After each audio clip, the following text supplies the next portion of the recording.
NATO reaffirms collective defense strategy.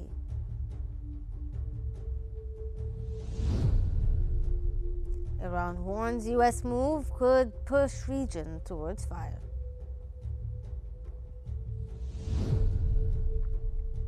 And the UN Maritime Agency warns Hormuz attack threatens global shipping.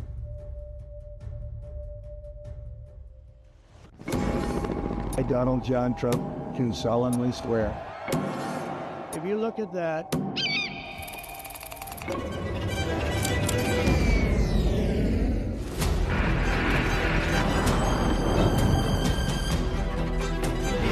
or we're out.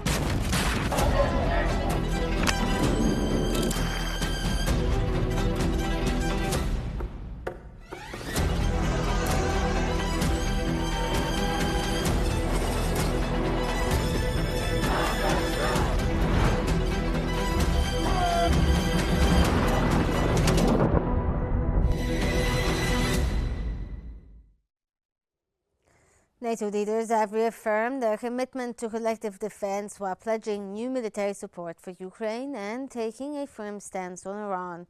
In the final declaration of the Ankara summit, NATO leaders reaffirmed their unwavering commitment to collective defense under Article 5 of the Washington Treaty.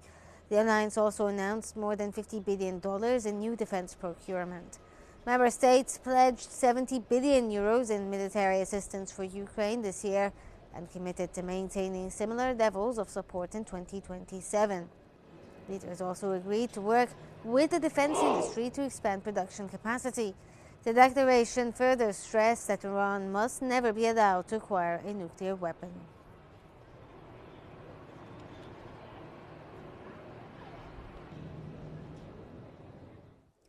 U.S. President Donald Trump says the United States could strike Iran again tonight as tensions rise over the future of nuclear understanding. Speaking on the sidelines of the NATO summit in Ankara, President Donald Trump said the United States could launch fresh strikes again as early as tonight. Trump stressed that Iran must never be allowed to possess a nuclear weapon. His remarks came shortly after Israeli Prime Minister Benjamin Netanyahu said the memorandum of understanding signed with Iran was effectively over. The comments add new uncertainty to the diplomatic track and raise fears of renewed military escalation between Washington and Tehran.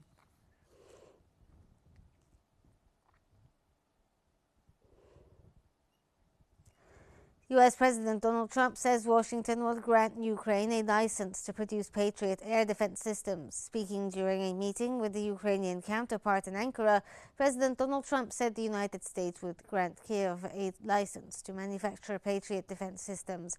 The move would support Ukraine's air defense capabilities as the war with Russia continues.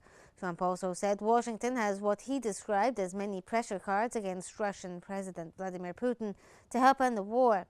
The remarks came on the sidelines of the NATO summit in the Turkish capital.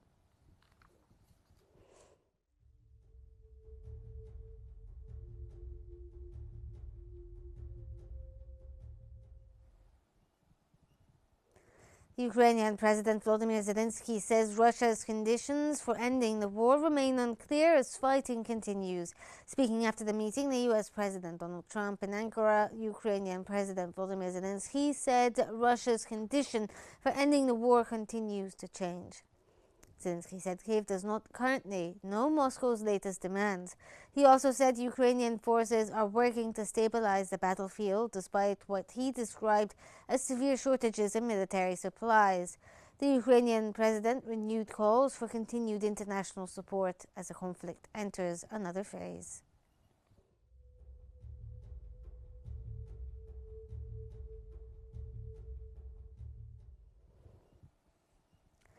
Turkish President Recep Tayyip Erdogan has called for deeper defense cooperation among NATO allies and the removal of restrictions on the defense industry. Opening the NATO summit in Ankara, the Turkish president said efforts are underway to strengthen defense cooperation across the alliance. Erdogan has stressed the need to remove restrictions among NATO members related to the defense industry. He said closer industrial cooperation would enhance the alliance's collective capabilities and improve its ability to respond to evolving security challenges. The Turkish president's remarks came as NATO's leaders discussed boosting defense production and military readiness.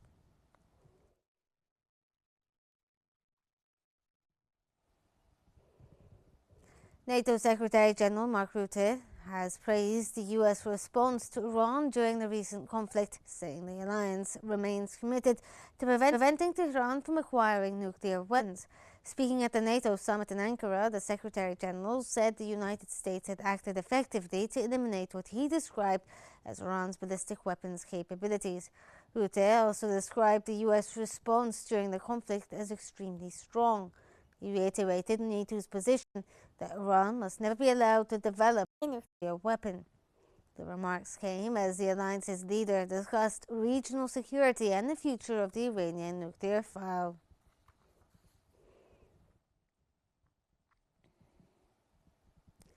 French President Emmanuel Macron has called for U.S.-Iran talks to continue with calm and patience despite renewed clashes between the two countries. Speaking at a press conference after the NATO summit in Ankara, President Emmanuel Macron said diplomatic talks between Washington and Tehran must continue. Macron called for what he described as great calm, composure and patience in handling the crisis.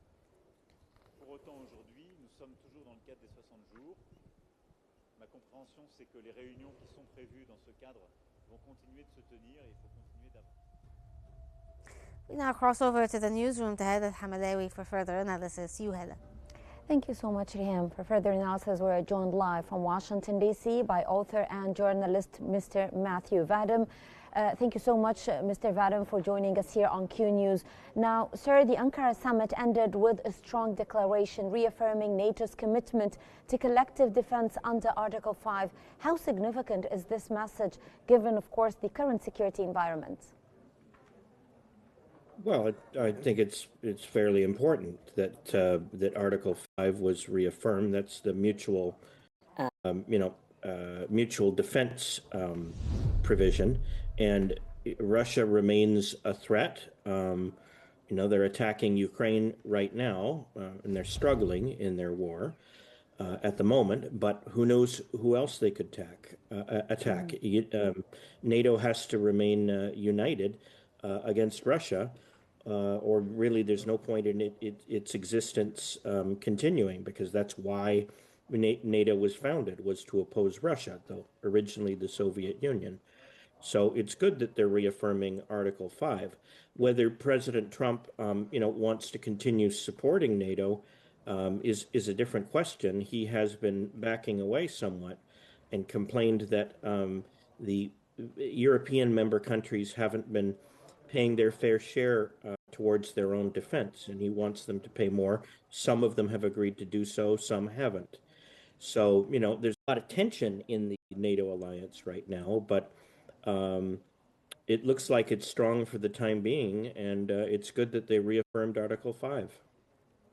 Mm-hmm. Mr. Matthew Vadam, author and journalist, joining us live from Washington, D.C. Thank you so much for being with us. Thank you for your valuable insights. And now we go back again to Riham Morsi in our studio. To you, Riham.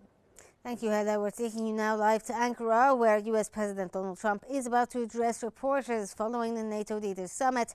The alliance has wrapped up a high-stakes meeting focused on regional security, defense spending, support for Ukraine, and growing tensions across the Middle East. Let's have a listen at what President Trump has to say. We achieved an unprecedented agreement to increase the annual defense spending, and it's the benchmark, raising it from 2% to 5% of GDP, which everybody said was impossible. And now they're all thanking me, and most of the countries have agreed to it. We have a couple of that didn't, but I have a feeling they're going to, and pretty quickly. In fact, today they were very positive. One of them in particular was, I didn't think, a good team player. Today was a great team player. As all of the leaders understand very well, the United States remains by far the largest contributor to NATO, monetarily and maybe otherwise, and the strongest military anywhere in the world. And they respect us as a country. Again, they didn't respect us 2 years ago. They laughed at us. NATO laughed at us. Everybody laughed at us. They don't laugh anymore. There's no more laughing. This year we invested a record $1 trillion in our armed forces, and we're going to be asking for $1.5 trillion coming up. We have the money being spent on the best equipment anywhere in the world. In the working session this morning, we discussed the progress other members are making toward the 5% target, and they're making great progress. Many of these countries are very rich, by the way. We don't have to feel sorry for them. But it doesn't mean they're properly protected. There's a big difference. Some have truly answered the call, and others are making big changes and will be answering the call. I think I can say in all cases they're going to be answering the call. And we'll be taking in over $1 trillion a year toward defense. And that's a tremendous amount of money. It's a big up. They were at 2%. They were actually at 1%. I got them to 2%. Then I wanted to get them to 5%. And we got up to 5% the last time. And they're, just again, if you could have seen the respect and the love in the room, and it's love really for the country, for our country. I don't want to say me because you'll say, oh, he's so conceited. He's such a conceited person. But they do. I mean, they like the job I'm doing. They said, sir, we love you. These are grown people saying that. Isn't that nice? Maybe, I don't know, maybe they're trying to get to me. And in the way they did, because there was tremendous unity in that room. And I urge all nations to accelerate their plans to get the benchmark as quickly as possible. The benchmark is going to be that 5% number. That's the number it should have been for years. As a result of the commitment we achieved last year, defense spending of other NATO members surged by more than almost $150 billion in 2025, and much of that money is being spent on American-made equipment. They all want American-made equipment. We're pushing very hard to have the defense companies, and they're great. We make the best equipment, the Patriots and the Tomahawks, and everything we have is considered to be the best. Not by me, it's everybody wants it. I wish we made it faster because we could sell as much as we could make. And as you know, Lockheed and every one of the companies, all of the companies, which are Raytheon as an example, Boeing, so many of those great companies are now building plants. They had big plants, but they were using them 24/7. I said, that's not the way to do it. You have to build more plants. You don't have to just go overtime. No tax on overtime. Remember that, please? No tax on overtime. Those people are happy. But they were doing literally 24 hours to get the Tomahawks done and the Patriots done and all of the other defensive and offensive equipment done. It's the most sought-after equipment in the world. You saw that with Venezuela, where they had a lot of great equipment. It wasn't ours, and it didn't work. Our equipment works, but we have to produce it faster for other countries. For everybody, including ourselves, we have to produce it faster. So we think within a year and a half max, we'll be, instead of waiting for a year or 2 years, we'll be having it on a 2-week wait, maybe a 1-week wait. That's what I want.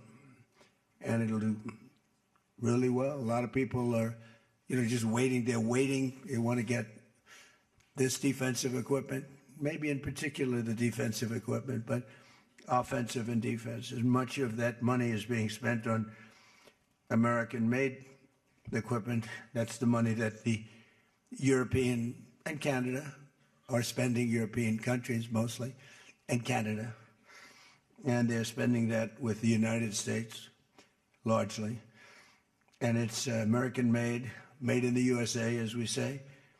Weapons, munitions, supporting thousands of American jobs. This will increase. We have the highest number of jobs. Right now, we have the most people working in the United States that we've ever had in the history of our country. We have the biggest investment ever made, $19.2 trillion. That's 6 times more than we've ever had. Think of it, 6 times. And what did that were tariffs. Without the tariffs, I think we would have done fine, like at about 2 or 3. The last administration had much less than $1 trillion invested for 4 years. We have $19.2 trillion invested in 1 year. We haven't gone into the extra almost a half a year. 1.5 years. Those numbers won't come out for a little while. So we have 19.2 trillion, not billion, not million, trillion with a T, invested in plants and equipment that's being built all over the country. Eli Lilly is building plants, big drug, Merck, all of them, the drug companies are building. The car companies are building like crazy. In fact, as you probably saw a big announcement yesterday, Toyota is leaving Mexico and they're going to build one of the biggest car manufacturing plants in the world in Texas. That's because of the tariffs, because we don't mind if you build in Mexico, but if you build in Mexico, you have to pay 25% tariff. If you build in Japan, or if you build in any place, now China is a much higher tariff. It's just 100% tariff because we don't want to lose our jobs. We don't want to have our workers lose their jobs. We have the largest number of plants being built for the most money ever in the history of our country. Car plants, AI plants, and all other plants, pharmaceutical plants, chips. We're not giving anything. All we're saying is, if you don't start, we'll give them 1.5 to 2 years to build their plant. If they don't have that, they have to pay 100%, 200%, even 250%.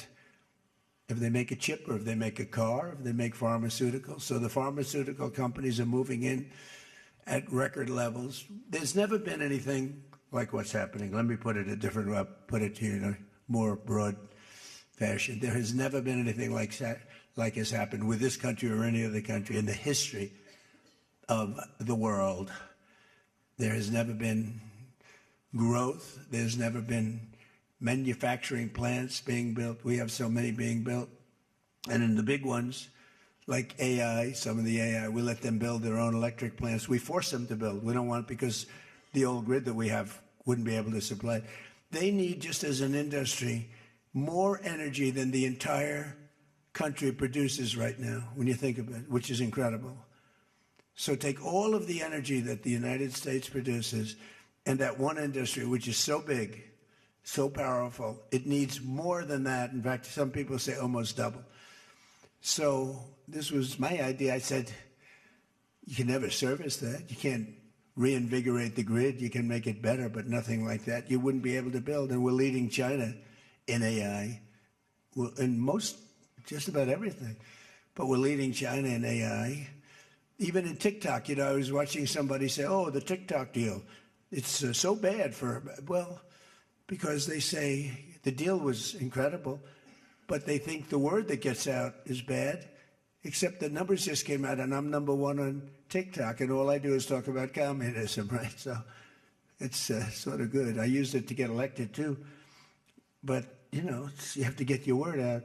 But the numbers came out just a little while ago, and I was number one, some ridiculous number. I never heard of numbers like that, but number one. And all these entertainers are number 27, 29. It's crazy. I don't even understand myself. But that means that my word's getting out about how great our country is, how successful our country is, and how bad communism is, and how bad these lunatics are that are running for election that don't sound good, don't think good, and don't look good. I don't see any looker.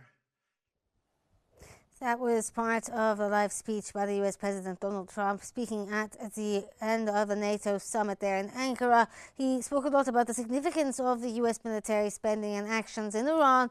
He also talked about that Tehran reiterated must not be allowed to acquire nuclear weapons, which was reiterated by a number of other members. He also talked about the Europeans having to put in up their spending in defense from 2% to 5%, and that this would be an achievement, even though some members may be on the fence about that. He also said that the U.S. military has spent $1 trillion in investments on itself and hopes that $1.5 trillion more will be spent on the U.S. military. He also added that NATO members are buying American-made equipment in the large numbers and hoping that by the end of the year there will be enough plants and factories producing these military equipment so that wait time for the equipment is less than 2 weeks to receive.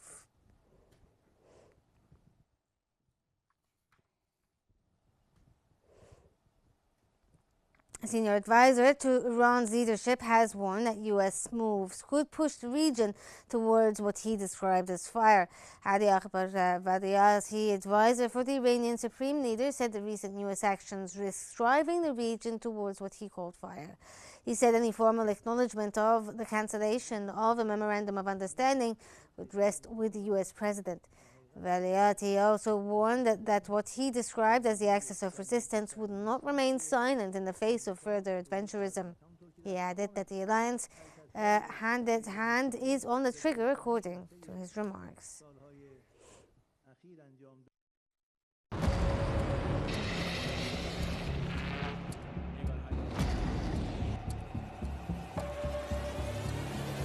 وأكد أن مصر تدين بقوة كافة أشكال الاعتداء على دول الخليج والأردن والعراق الشقيق.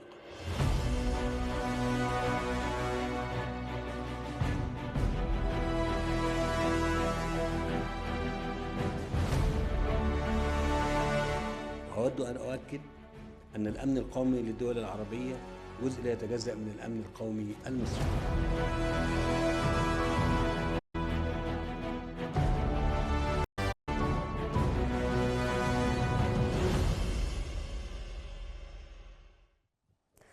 The UN's Maritime Agency has condemned renewed attacks and confrontations in the Strait of Hormuz, warning of growing risks of global shipping. The International Maritime Organization condemned the renewed attacks in the Strait. The Secretary General, Arsenio Dominguez, said the violence serves only to fuel fear and uncertainty. He advised shipping companies and other stakeholders to avoid transiting the strait while tensions persist.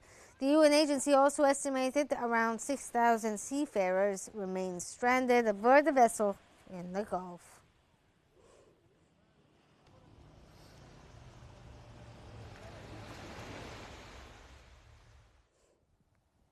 Egypt has strongly condemned the repeated Iranian attacks on Kuwait and Bahrain, reaffirming its full solidarity with both Gulf countries.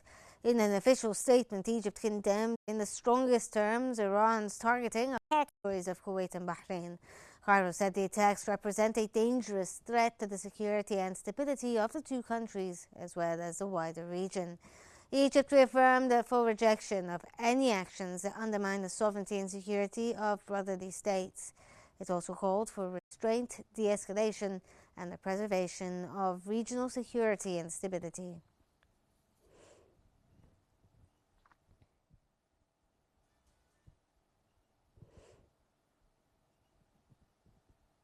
We now head back to Heather Hamalawi for the latest on the 2026 World Cup.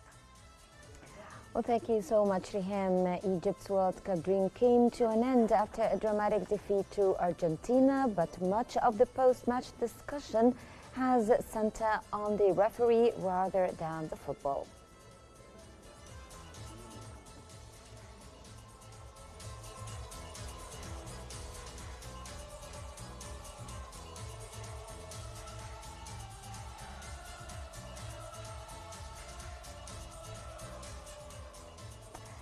Egypt coach Hussein Hassan said that he will not watch the rest of the World Cup after blaming refereeing decisions for Egypt's dramatic elimination by Argentina. Egypt were leading Argentina 2-0 with 11 minutes remaining in the round of 16 match before conceding 3 late goals. Coach Hussein Hassan said that the result was unfair and argued that his side had been the better team. He criticized the officiating, saying that Egypt should have been awarded a penalty and questioning why a goal was disallowed. Hassan told reporters that he was going home and would not watch any more matches from the tournament.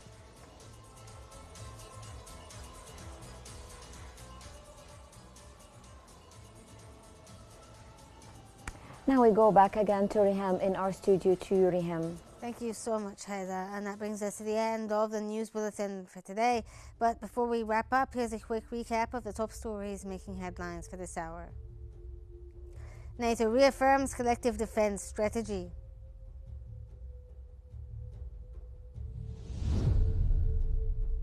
Iran warns U.S. moves could push region towards fire.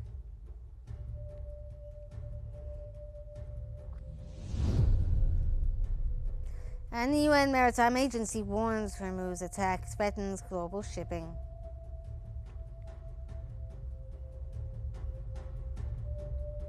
That concludes this hour's Q News Bulletin. As the day develops and continues to unfold, our coverage will continue as well, so stay with us here on Q News.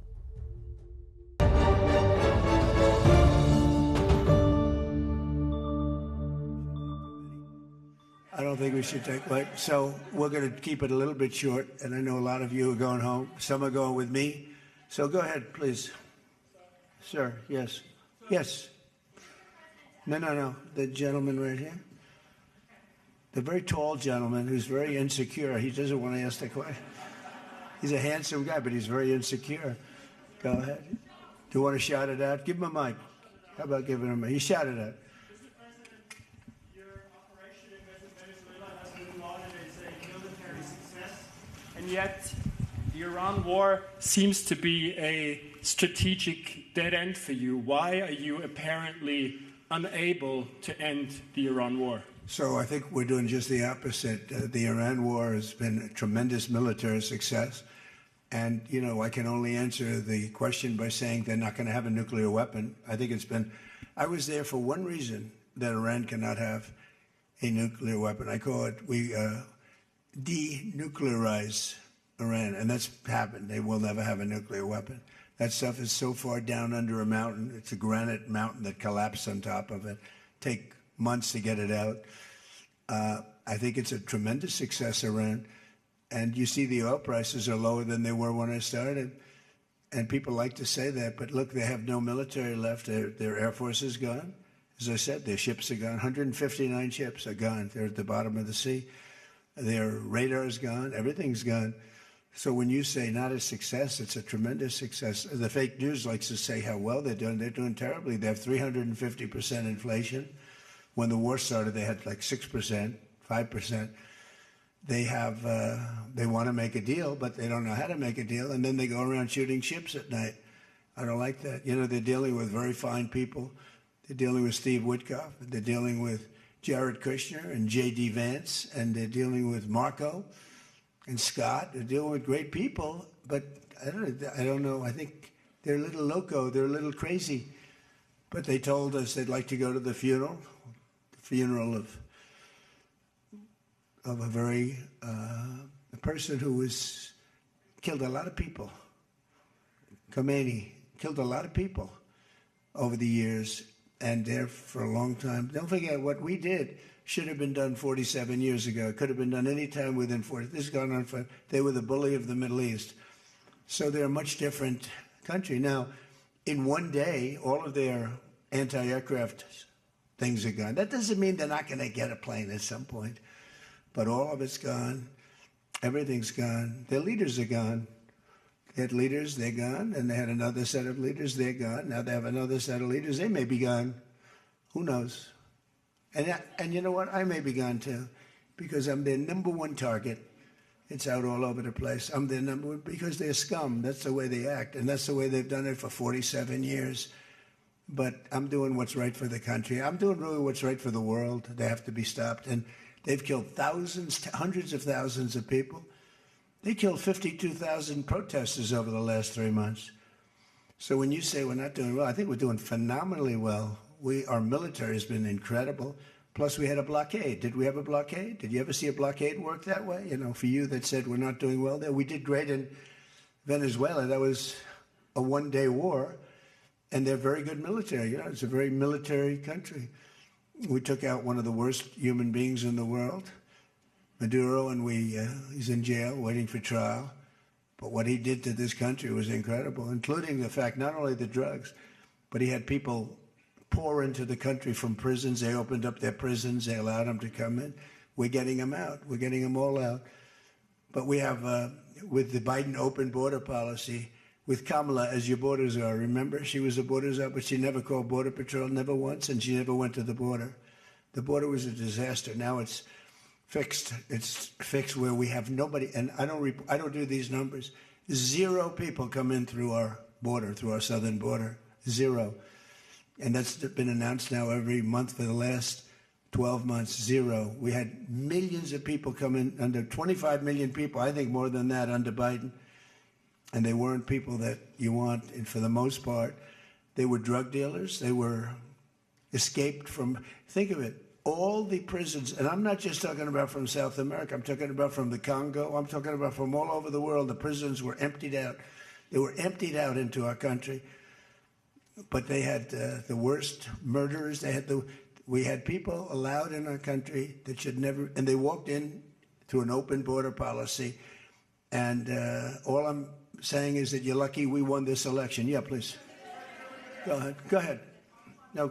Yes, go ahead. Thank you, Mr. President. Iris Tao. Who you with? NTD Why don't you Television. say your name and who you're with?